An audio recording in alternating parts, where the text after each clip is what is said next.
ਸੋ ਇਹ ਤਸਵੀਰਾਂ ਤੁਸੀਂ ਦੇਖ ਰਹੇ ਹੋ, ਸੰਯੁਕਤ ਕਿਸਾਨ ਮੋਰਚਾ ਦਾ ਜੋ ਧਰਨਾ ਜਿਹੜਾ ਦਿੱਲੀ ਦੀ ਸਿੰਘੂ ਬਾਰਡਰ ਤੇ ਲੱਗਾ ਹੋਇਆ ਸੀ, ਉਹ ਸਟੇਜ ਦੀ ਜਿਹੜੀ ਕਾਰਵਾਈ ਖਤਮ ਹੋ ਚੁੱਕੀ ਹੈ। ਉਸ ਤੋਂ ਬਾਅਦ ਇਹ ਨਮਾਜ਼ ਅਦਾ ਕੀਤੀ ਜਾ ਰਹੀ ਹੈ। ਮੁਸਲਿਮ ਭਾਈਚਾਰੇ ਦੇ ਲੋਕ ਸਟੇਜ ਦੇ ਕੋਲ ਨਮਾਜ਼ ਅਦਾ ਕਰ ਰਹੇ ਨੇ। ਕੁਝ ਇਸ ਅੰਦੋਲਨ ਦੇ ਵਿੱਚ ਸ਼ਾਮਲ ਹੋਏ ਨੇ ਮੁਸਲਿਮ ਭਾਈਚਾਰੇ ਦੇ ਲੋਕ, ਕੁਝ ਆਸ-ਪਾਸ ਇਹ ਲੋਕ ਰਹਿ ਰਹੇ ਨੇ। ਸੋ ਅੱਜ ਨਮਾਜ਼ ਅਦਾ ਕਰ ਰਹੇ ਨੇ, ਨਮਾਜ਼ ਦਾ ਸਮਾਂ ਹੋ ਚੱਲਿਆ ਵਾ। ਸੋ ਨਮਾਜ਼ ਅਦਾ ਕੀਤੀ ਜਾ ਰਹੀ ਹੈ। ਦੂਸਰੀ ਤਰਫ ਤੁਹਾਨੂੰ ਸਟੇਜ ਦਿਖਾ ਦਿੰਦੇ ਆ। ਸੋ ਸਟੇਜ ਦੀ ਕਾਰਵਾਈ ਜਿਹੜੀ ਆ ਉਹ ਖਤਮ ਹੋ ਚੁੱਕੀ ਆ। ਸੰਯੁਕਤ ਕਿਸਾਨ ਮੋਰਚਾ ਦੀ ਸਟੇਜ ਲੱਗੀ ਹੈ ਸਿੰਘੂ ਬਾਰਡਰ ਤੇ। ਸੋ ਇੱਥੇ ਸਟੇਜ ਦੀ ਕਾਰਵਾਈ ਉਹ ਸਮਾਪਤ ਹੋ ਚੁੱਕੀ। ਉਸ ਤੋਂ ਬਾਅਦ ਮੁਸਲਿਮ ਭਾਈਚਾਰੇ ਦੇ ਲੋਕ ਨਮਾਜ਼ ਅਦਾ ਕਰ ਰਹੇ ਨੇ। ਸੋ ਦੂਸਰੀ ਤਰਫ ਜਿਹੜੇ ਕਿਸਾਨ ਨੇ ਉਹ ਆਪਣੇ ਮੋਬਾਈਲਾਂ ਦੇ ਵਿੱਚ ਵੀ ਤਸਵੀਰਾਂ ਕੈਦ ਕਰ ਰਹੇ ਨੇ, ਉਹ ਵੀ ਤੁਹਾਨੂੰ ਦਿਖਾ ਦਿੰਦੇ ਆ। ਸੋ ਇੱਕ ਸੰਦੇਸ਼ ਵੀ ਦਿੰਦੀ ਹੈ ਨਮਾਜ਼, ਕਿਉਂਕਿ ਜੋ ਗੱਲਾਂ ਕਹੀਆਂ ਜਾਂਦੀਆਂ ਨੇ ਕਿ ਇਹ ਸਿਰਫ ਕਿਸਾਨਾਂ ਦਾ ਧਰਨਾ ਵਾ, ਇਹਦੇ 'ਚ ਕਿਸ ਤਰ੍ਹਾਂ ਦੇ ਲੋਕ ਸ਼ਾਮਲ ਨੇ, ਗੱਲਾਂ ਕੀਤੀਆਂ ਜਾਂਦੀਆਂ ਨੇ, ਪਰ ਇਹ ਭਾਈਚਾਰੇ ਦਾ ਸੰਦੇਸ਼ ਦੇ ਰਹੀ ਆ। ਮੁਸਲਿਮ ਭਾਈਚਾਰੇ ਦੇ ਲੋਕ ਨਮਾਜ਼ ਅਦਾ ਕਰ ਰਹੇ ਨੇ। ਸੋ ਨਮਾਜ਼ ਤੋਂ ਬਾਅਦ ਅਸੀਂ ਗੱਲਬਾਤ ਵੀ ਕਰਾਂਗੇ ਇਹਨਾਂ ਮੁਸਲਿਮ ਭਾਈਚਾਰੇ ਲੋਕਾਂ ਨਾਲ। ਸੋ ਇਸ ਅੰਦੋਲਨ ਦੇ ਵਿੱਚ ਜਿੱਥੇ ਵੱਡੀ ਤਾਦਾਦ 'ਚ ਕਿਸਾਨ ਬੈਠ ਕੇ ਸਟੇਜ 'ਤੇ ਜੋ ਗਤੀਵਿਧੀ ਚੱਲਦੀਆਂ ਉਸ ਨੂੰ ਸੁਣਦੇ ਨੇ। ਸੋ ਜਿਸ ਤਰ੍ਹਾਂ ਹੀ ਸਟੇਜ ਦੀ ਕਾਰਵਾਈ ਖਤਮ ਹੋਈ, ਉਸ ਤੋਂ ਬਾਅਦ ਇੱਥੇ ਨਮਾਜ਼ ਅਦਾ ਕੀਤੀ ਜਾ ਰਹੀ ਆ। ਉਸੇ ਜਗ੍ਹਾ 'ਤੇ ਨਮਾਜ਼ ਅਦਾ ਕੀਤੀ ਜਾ ਰਹੀ ਜਿੱਥੇ ਕਿਸਾਨ ਬੈਠ ਕੇ ਸਟੇਜ ਦੀ ਕਾਰਵਾਈ ਸੁਣਦੇ ਨੇ। ਸੋ ਇੱਕ ਸੰਦੇਸ਼ ਦੇ ਰਹੀ ਹੈ ਤਸਵੀਰ।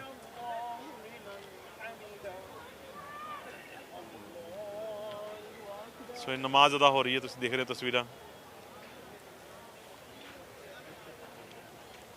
ਸੋ ਬਹੁਤ ਸਾਰੇ ਲੋਕ ਜਿਹੜੇ ਕਿਸਾਨ ਨੇ ਉਹ ਆਪਣੇ ਮੋਬਾਈਲਾਂ ਦੇ ਵਿੱਚ ਤਸਵੀਰਾਂ ਵੀ ਕੈਦ ਕਰ ਰਹੇ ਨੇ ਇੱਥੇ।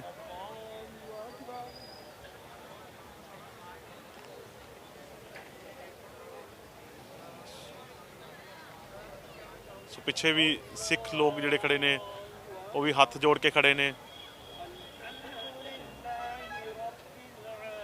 ਸੋ ਆਸ-ਪਾਸ ਤੁਹਾਨੂੰ ਤਸਵੀਰਾਂ ਦਿਖਾ ਦਿੰਦੇ ਆ। ਕਿਸਾਨ ਵੀ ਵੱਡੀ ਤਾਦਾਦ 'ਚ ਇੱਥੇ ਆਪਣੇ ਮੋਬਾਈਲਾਂ ਦੇ ਵਿੱਚ ਤਸਵੀਰਾਂ ਕੈਦ ਕਰ ਰਹੇ ਨੇ, ਕਿਉਂਕਿ ਇਸ ਸਟੇਜ ਦੇ ਕੋਲ ਇਹ ਨਮਾਜ਼ ਜਿਹੜੀ ਆ ਪੜ੍ਹੀ ਜਾ ਰਹੀ ਆ, ਇੱਕ ਸੰਦੇਸ਼ ਦੇ ਰਹੀ ਆ ਕਿ ਅਸੀਂ ਭਾਈਚਾਰਾ ਜਿਹੜਾ ਵਾ ਇਕੱਠਾ ਵਾ ਸਾਡਾ ਸਾਰਿਆਂ ਦਾ।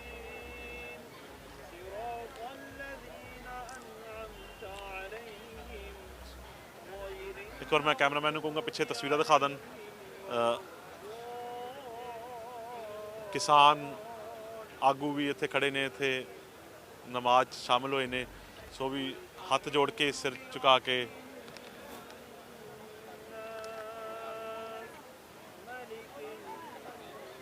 ਨਮਾਜ਼ ਨੂੰ ਸੁਣ ਰਹੇ ਨੇ।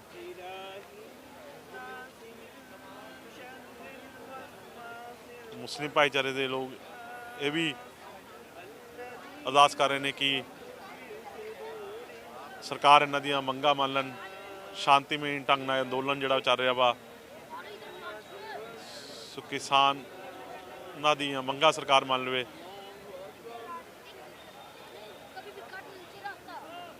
ਨਮਾਜ਼ ਅਦਾ ਹੋਣ ਤੋਂ ਬਾਅਦ ਅਸੀਂ ਗੱਲਬਾਤ ਵੀ ਕਰਾਂਗੇ। ਮੁਸਲਿਮ ਭਾਈਚਾਰੇ ਦੇ ਜਿਹੜੇ ਨੁਮਾਇੰਦੇ ਨੇ ਇੱਥੇ ਪਹੁੰਚੇ ਨੇ। ਸੋ ਸਿੰਘੂ ਬਾਰਡਰ ਦੀਆਂ ਤੁਹਾਨੂੰ ਤਸਵੀਰਾਂ ਦਿਖਾ ਰਹੇ ਹਾਂ। ਦੂਸਰੀ ਤਰਫ ਸਟੇਜ ਆ, ਸਟੇਜ ਦੀ ਕਾਰਵਾਈ ਜਿੱਦਾਂ ਹੀ ਖਤਮ ਹੋਈ ਹੈ ਉਸ ਤੋਂ ਬਾਅਦ ਇੱਥੇ ਨਮਾਜ਼ ਜਿਹੜੀ ਆ ਉਹ ਅਦਾ ਕੀਤੀ ਗਈ ਆ।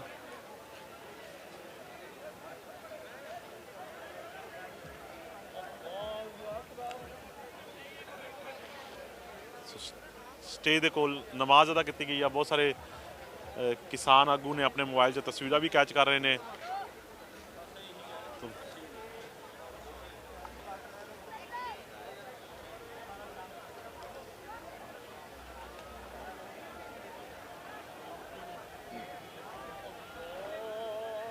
ਨਮਾਜ਼ ਅਦਾ ਕੀਤੀ ਗਈ ਆ।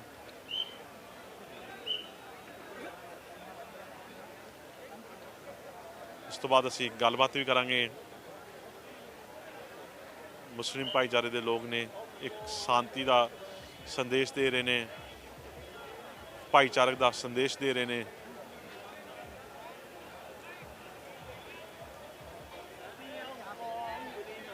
हर कोई इस धरने ਦੇ ਵਿੱਚ ਪਹੁੰਚਿਆ ਵਾ, ਚਾਹੇ ਉਹ ਸਿੱਖ ਆ, ਚਾਹੇ ਮੁਸਲਿਮ ਆ, ਚਾਹੇ ਉਹ ਹਿੰਦੂ ਆ।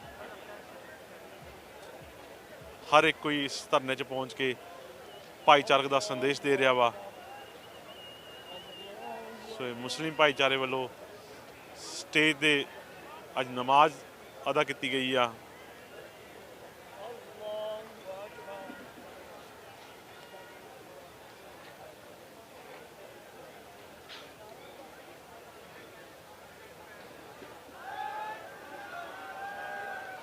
ਸੋ ਤਸਵੀਰਾਂ ਤੁਸੀਂ ਦੇਖ ਰਹੇ ਹੋ ਸਿੰਘੂ ਬਾਰਡਰ ਦੀਆਂ, ਜਿੱਥੇ ਸੰਯੁਕਤ ਕਿਸਾਨ ਮੋਰਚਾ ਦੀ ਸਟੇਜ ਲੱਗੀ। ਇੱਕ ਵਾਰੀ ਮੈਂ ਸਟੇਜ ਦੀ ਤਸਵੀਰ ਵੀ ਤੁਹਾਨੂੰ ਦਿਖਾ ਦਿੰਦਾ।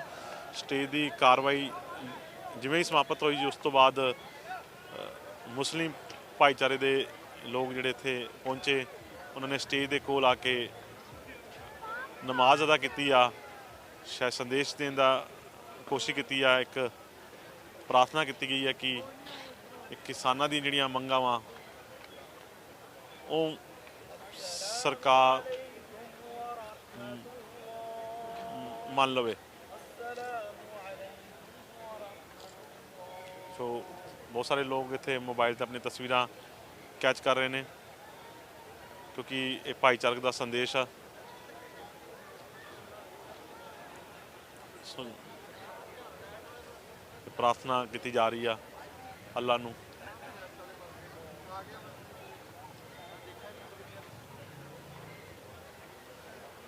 ਦਿੱਲੀ ਦੇ ਸਿੰਘੂ ਬਾਰਡਰ ਦੀਆਂ ਤਸਵੀਰਾਂ ਦਿਖਾ ਰਹੇ ਹਾਂ। ਸੰਯੁਕਤ ਕਿਸਾਨ ਮੋਰਚਾ ਦੀ ਜਿਹੜੀ ਸਟੇਜ ਲੱਗੀ ਸੀ, ਸਟੇਜ ਦੀ ਕਾਰਵਾਈ ਜਿਸ ਤਰ੍ਹਾਂ ਹੀ ਖਤਮ ਹੋਈ, ਉਸ ਤੋਂ ਬਾਅਦ ਮੁਸਲਿਮ ਭਾਈਚਾਰੇ ਦੇ ਲੋਕ ਇੱਥੇ ਪਹੁੰਚੇ ਨੇ, ਅਰਦਾਸ ਕਰ ਰਹੇ ਨੇ, ਨਮਾਜ਼ ਪੜ੍ਹੀ ਆ। ਸੋ ਪ੍ਰਾਰਥਨਾ ਕਰ ਰਹੇ ਨੇ।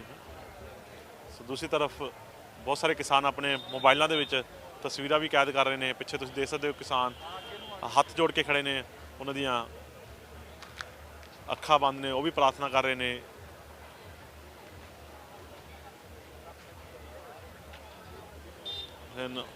ਨਮਾਜ਼ ਅਦਾ ਕੀਤੀ ਗਈ ਆ। तो हम गलबात कर लेने हैं। सर, नमाज पढ़ा है, क्या संदेश देने की कोशिश की है आपने यहाँ? जी, नमाज पढ़ा है। देखिए, हिंदुस्तान की तारीख़ रही है कि हिंदुस्तान में कभी भी किसी ने कब्ज़ा करने का या हिंदुस्तानियों पर जुल्म करने का इरादा किया है तो हिंदुस्तान की यह अनोखी पहचान है कि हिंदू, मुस्लिम, सिख, ईसाई सब आपस में मिलके उस चीज़ का मुकाबला करते हैं और सब भाई भाई है। ये हिंदुस्तान की पहचान है और पूरी दुनिया में इसकी पहचान कहीं नहीं मिलती है। इसी के मुतालिक जैसे अल्लामा इकबाल ने कहा था, वो हमें यहाँ याद आती है कि सारे जहाँ से अच्छा हिंदुस्तान हमारा, हम बुलबुलें हैं इसके ये गुलसिता हमारा। और ये हमें यहाँ पर हकीकत नज़र आता हुआ देख रहे हैं हम कि ये हिंदुस्तान की हकीकत है और हिंदुस्तान की पहचान है कि जब भी किसी मुश्किल का सामना होता है तो सारे भाई मिलकर एकजुट होकर उसका मुकाबला करते हैं। आप मलेरकोटला से आए हैं, यहाँ पे आपने लंगर भी लगाया? हम मलेरकोटला के साथी आए हुए हैं, हम यही दिल्ली से आते हैं खिदमत के लिए इनकी। जी जी। तो आज यहाँ पे नमाज पढ़ने का क्या कारण है? यही कारण है कि एक संदेश अच्छा जाए। आपने कुछ प्रार्थना भी की है भगवान से? जी जी बिल्कुल, अल्लाह से हमने दुआ की है कि या अल्लाह, जिस तरीके से लोग परेशान हैं, या अल्लाह सबों की परेशानियों को ख़त्म फरमा। और क्योंकि देखिए, ये परेशानी ऊपर वाला जब चाहे ख़त्म करवा देगा, लेकिन किसी के ज़रिए से होता है।